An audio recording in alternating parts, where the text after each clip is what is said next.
Hello and welcome to Prairie Pulse. Coming up a little bit later in the show, we'll take a tour of the dells of the St. Croix River.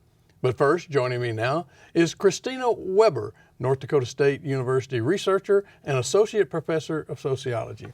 Hi. Christina, thanks for joining us today. Thank you for having me here. Well, as we start off, as we always do, tell the folks a little bit about yourself, your background, and maybe where you're originally from. Sure. I've been in Fargo working at NDSU for almost 11 years now. I earned my PhD in Buffalo, New York, though, so I was there for a few years, but I consider Northern California home in a lot of ways. So, but overall, these days Fargo is pretty much my home and where I'm from. So. Well, there you go. We're here today to talk about a grant you've received. Can you tell us, how you got the grant we're going to talk about? Sure. Last summer, this grant application came through, our proposal request came through for Humanities in the Public Square. So the National Endowment for the Humanities was doing a call partially in celebration of their 50th anniversary. And they wanted to have a big set of events over the year that would highlight the importance of the humanities in the public spaces.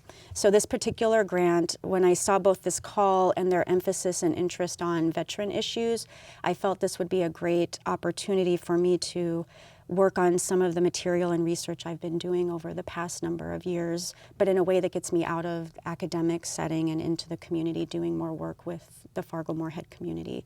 So I wrote the grant back in June, and it was not until December of 2015 that I received notice that I had gotten the grant. So we've been busy working since about the 1st of January through now to get things going on the grant for the year. Okay. Now, my understanding is your research is sort of about the legacies of war and its impact on North Dakota communities, and it's called Telling Stories, Creating Community, Understanding the Legacies of War at Home. It is, yeah, Okay. yes. So tell us more about that. I mean, so exactly what does that mean? Yep. We have been working, and in some ways we've transitioned the title a bit to, we're calling it Unpacked, because a lot of the things we're working on has to do with how people tell their stories through objects and how important those objects are to helping people remember some specific event or moment in their lives. And highlighting that, we have we wanted to use this opportunity as a way to get folks to start talking about their experiences with war, but also families' experiences with having working with veterans when they return home. So the grant itself is focused on various types of public conversations that we hope to have over the year. And those conversations will range from public forums to reading book groups and discussions on several different books, as well as an oral history archive that we'll be starting and developing over the course of the year. But all of these will be in the effort to help the Fargo-Moorhead community understand the challenges that both the veterans and the families face when they return, when veterans return home from war. And so we will be kicking this off on May 13th, actually, when we have Tim O'Brien, who is the author of The Things They Carried, come and give a talk and lecture at NDSU to the Fargo-Moorhead community. Well, with that said, what's your timeline? You received notification, I think you said December, so Yep. 2015. So what's the timeline for the grant? We have the full calendar year to do all of our events. So we actually have an event that was on April 25th. That's going to be the first book read event that we have using The Things They Carried. And then the kickoff event on May 13th will start us off with a couple of other book read events over the summer. We'll have various events each month through the summer. So June, we're hoping to have a memoir writing workshop. July, we're going to have a craft and ceramic workshops that Michael Strand and his colleague Josh Zeiss will be overseeing probably in one of the Renaissance Hall building downtown in July. And we'll also be kicking off a bigger push for the oral history collection in mid-July. And then what will happen is we have about a break in August, but then we'll be picking up again with a new book from Tom Bissell, who's the son of a Vietnam veteran, and he wrote a memoir on his experiences as a child of a Vietnam veteran. And we hope to have everything end in November with hopefully a celebration of the artwork that a lot of the folks did, a discussion around the oral histories as well as the reading events, to have it end toward end of November. So our hope is to have everything tied up by the end of the calendar year. Well, you've talked a little bit about this, but how are you going to collect all these oral comments and histories, and will it cover veterans from all wars? It will. So we wanted to keep it open to veterans from any war era.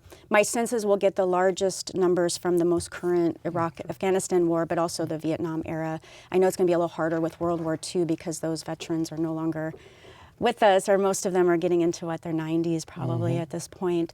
But we want to keep it open to all eras of service.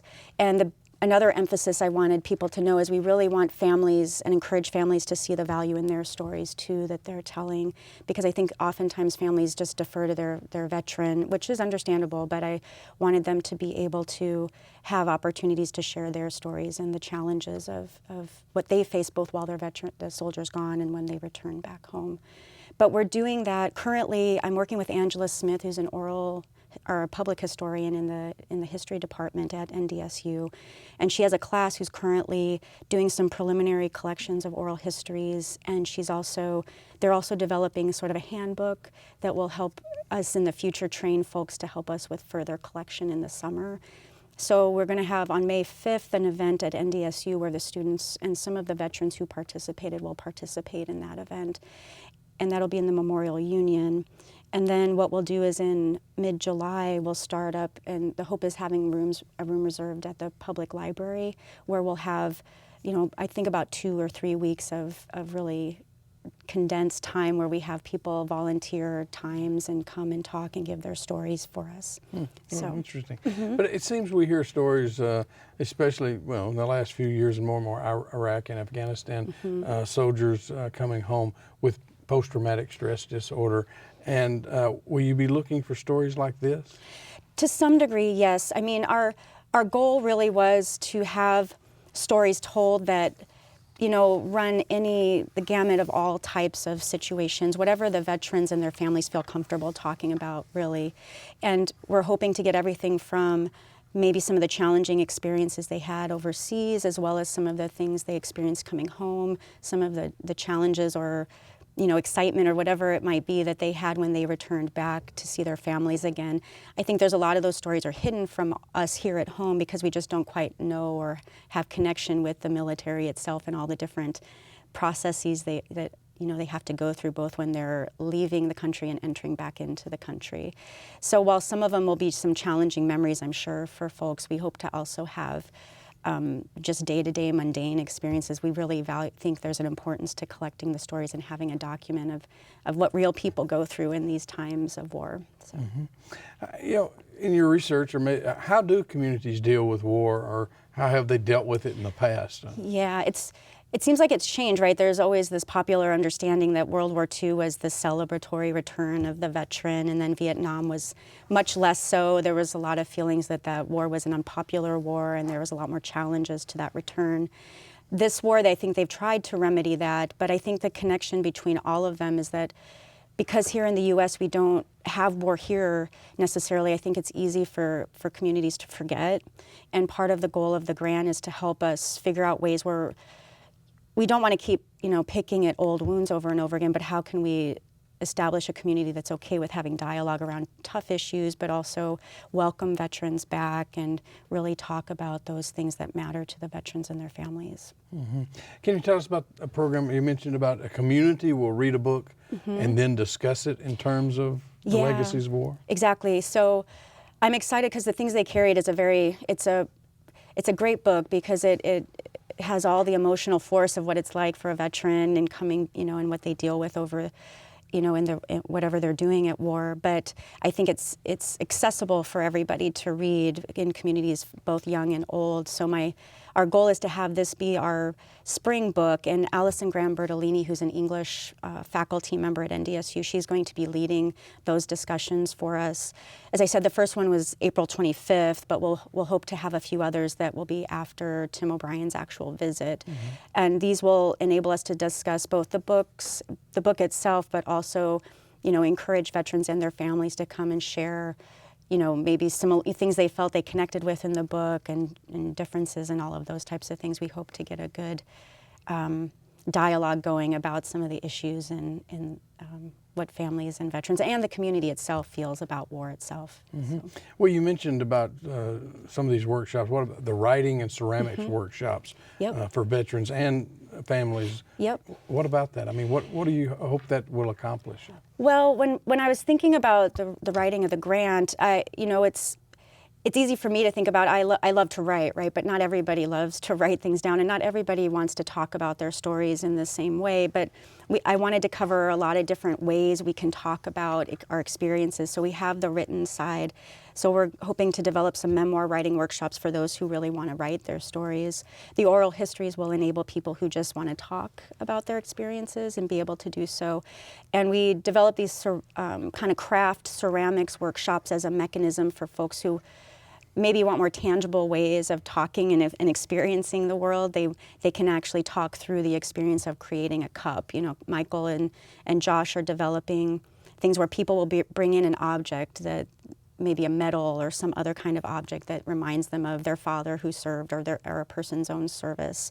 And then they can talk and incorporate that into the ceramics pieces that they are going to make. So we're hoping that will provide another interesting avenue for people to be able to talk through and share their experiences with each other. Yeah.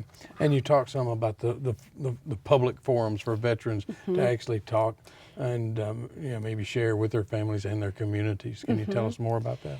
So we're going to probably have 3 bigger ones. The Tim O'Brien one is going to be by far the largest because he is such a well-known, he's Pulitzer Prize winning author, and he's pretty well known in this area especially. And I think he's going to draw a lot of folks here, and he'll be talking about his experiences, and we hope to have some exchange in that. I am planning a luncheon where he can talk directly with veterans and their families on the 13th as well, but that's going to be a much smaller forum where he can talk through the challenges of writing about traumatic experiences and such. But then we'll have another forum at the more toward November where we have another author, Tom Bissell, that I mentioned, coming in, and he'll be talking about those experiences from the point of view of a son of a Vietnam veteran. But then we hope to have a big one toward the mid or end of November where we invite the folks who participated in a lot of the events actually come and talk through and have a dialogue, a panel discussion around all of the things that maybe emerged in the conversations over the year and things we can think about as we move forward. Because I do want to keep a lot of the momentum of the grant going as we move out of the grant funding year and into the years that come after that. Well, I assume you've reached out to veterans and communities already, so how's that going? It's going pretty well. I haven't done as much of that as I plan to once we get everything. We're still finishing up organizing ourselves to get out to the community a bit more. But we are, I've been working with a couple of veterans already. Josh Zeiss, who's working with Michael Strand, is a veteran himself, so it's exciting to have him as an artist working with us. And I've been in contact with a number of people from the Veteran Drop-In Center and a variety of other places, but my plan is to go to and start talking with a lot of the veteran groups and family groups that are in the community, hoping that they would be interested and willing to participate in the various events we're planning. Well, have you encountered any hesitancy at all? Not really, and honestly, when some of the students from the oral history class were doing it, they thought there would be a lot more hesitancy, but they've actually been surprised at how willing people are to talk about their experiences and share their stories. If there's any hesitancy, as I mentioned, I think it's sometimes families don't always think of their stories as being important, but I'm hoping we can build momentum and help families see that they have a lot to tell us about what the return of a veteran is like when they come home. Yeah, well, can veterans or families contact you to participate? Yes, definitely, and I encourage that. I would be happy to hear from folks in the community, and especially if they have more contacts or places that I might not have been able to reach yet. And who all will be helping you on this project? I have 3 colleagues from NDSU helping me, which is Angela Smith from the History Department, Michael Strand from Visual Arts, and then Allison Graham Bertolini, who's in the English Department. And I also have Josh Zeiss is the other artist who's going to be really spearheading a lot of the art side of the work. And I'm working with a gentleman, Chris Deary, who works at the Gladys Ray Shelter and a variety of other places, but he's a veteran as well, and he's been very helpful with outreach and contacts. And then I have several current and former students who are going to be helping us with a lot of the administration and logistical work that we need to do to get everything accomplished in the year. So, well, what got you interested in this subject matter? I mean, do you have relatives or friends that have been to war? Yeah, So when my dissertation research was on children of Vietnam veterans, and my dad is a Vietnam veteran, and I was always very interested in, my life was very much shaped by that war, you know, and my dad was very affected by the war. So I find that doing that research has been a very exciting, cathartic, and rewarding direction for me, and I've done that work as a graduate student. I brought it back here when I first came to NDSU, doing work with both the North Dakota National Guard Family Program, and I've done, you know, research on women veterans, comparing current women's experiences with experiences in the past, and so a lot of my research hones in on those experiences and how they affect our American culture and society. Well, have you done any interviews yet that moved you, or your other colleagues have done any? I haven't myself. The students have been doing them in the class, and I know I haven't been able to talk directly with all of them post because I think they're in the middle of still finishing some of theirs. But I do know that they were excited about learning about how, you know, these veterans, having the moment to see how veterans wanted to talk about these experiences. I think they were a little nervous about what to expect or what they would hear, but they were excited to see how generous folks have been so far in sharing their experiences with them.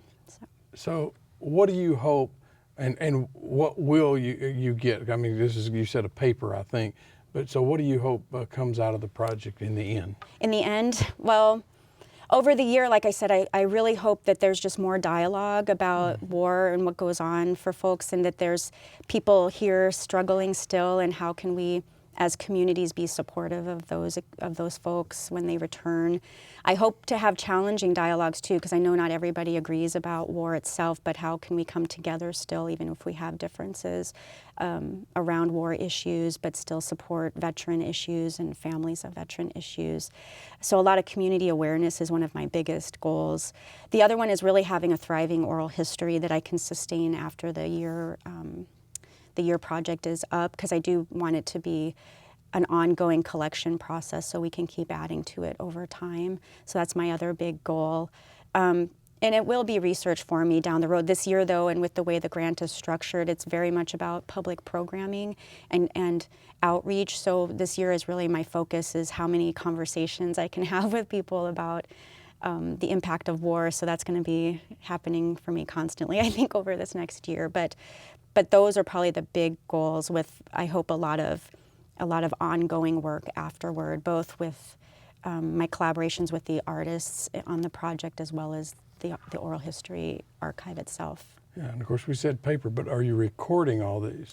Yes, we're going to be recording them, and depending on the permissions we get from the participants, we'd like to have them digitally on our website for people to be able to listen to, or, you know, and then also the transcripts to read, and have them archived for people. If they want to do research in the future, those things will be there for them.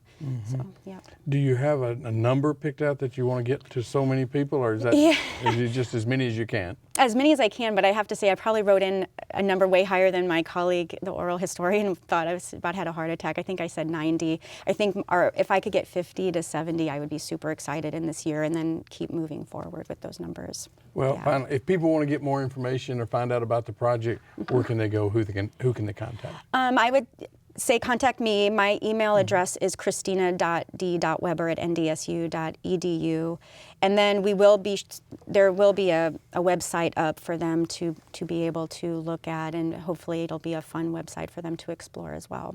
Well, good luck with the project, Christina. Great. Well, thank you, and thank you for having me. Thank you. Appreciate it. Stay tuned for more.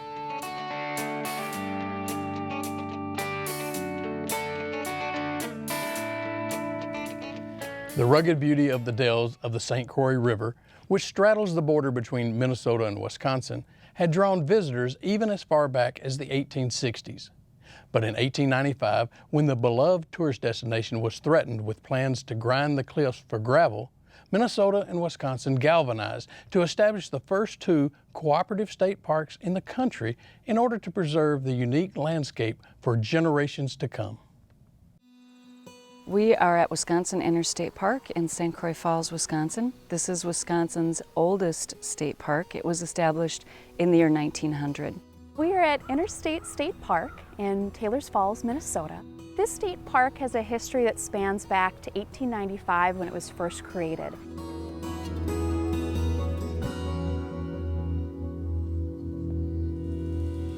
A lot had been happening in the river valley leading up to the establishment of the interstate parks, including beaver and fur trapping and trading, a long logging history, excavation of the rock in this area, and already the start of tourism.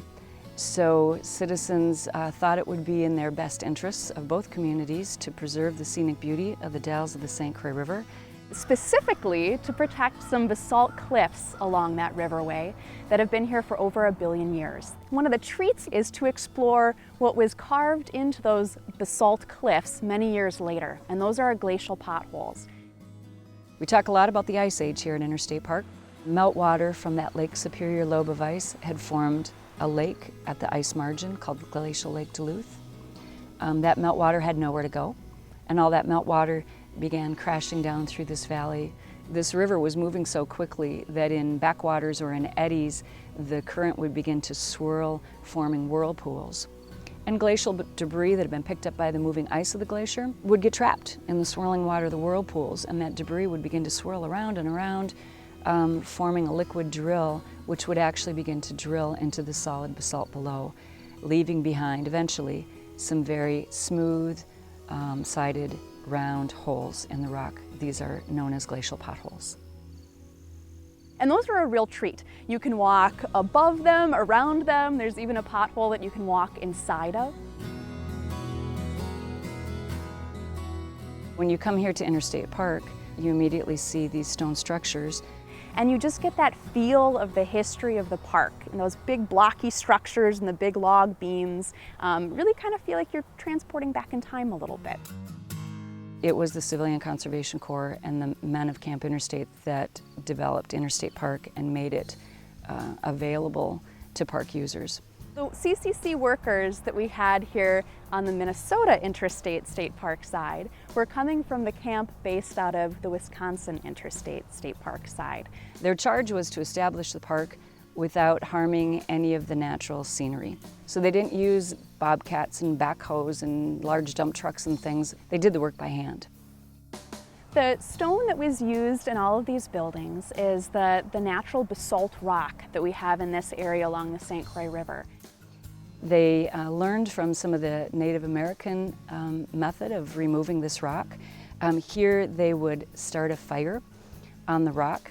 They would keep that fire burning for perhaps 24 or 48 hours. Once that rock was good and hot, they had a bucket brigade of men. They would actually pass buckets of cold water from either our Lake of the Dalles here in the park or from the St. Croix River. They would dash it on the hot rock. It would shatter the rock enough so that they could pry it apart using crowbars and other hand tools. They would remove that rock from the path. Then they would bring in crushed trap rock to line the trail. And then in areas where erosion might be a problem or safety might be a concern, they would place stone stairs using the same basalt rock. And I'm told that some of these stone stairs weighed up to 2 tons. So a tremendous amount of work that we're still enjoying today. The St. Croix River Valley is a very diverse place. So if you're here in the springtime, we have a wonderful show of wildflowers. We have a lot of spring warblers that migrate through at that time of year. If you're here in the fall color display is absolutely beautiful. The scenery from those basalt cliffs at the north end of the park is just stunning. So it's a beautiful place to take pictures. If you go to the south entrance of our park, we have 37 campsites, so camping is fun here. We also have a large picnic area and about 4.5 miles of trails to explore and enjoy. There is so much to see and do in a very small package here. Interstate Park started out a ½ an acre in size. It's grown to almost 1,400 acres. People come to Wisconsin Interstate Park and they are surprised by the rocky terrain that we have here by the river gorge, referred to as the Dalles of the St. Croix. There's opportunities for camping. We have about 85 family campsites. There are picnic areas, 9 miles of hiking trails. There's a lake, Lake of the Dalles, that provides an opportunity for swimming. There's canoeing opportunities, boating opportunities, fishing on both the St. Croix River and Lake of the Dalles. As far as the wildlife, what you might expect to find here, you will. white-tailed deer, some black bear, coyotes, foxes. As far as birds, we have probably 250 different species of birds that will be here at one time or another, perhaps migrating through along the St. Croix River corridor or nesting or overwintering here. It's a unique partnership that we have. We're all working towards the same common goal. I'm hoping to invite visitors here and educate them about this area and instill in them an appreciation of the very unique area that can be found right here in the St. Croix River Valley. Well, that's all we have on Prairie Pulse for this week, and as always, thanks for watching.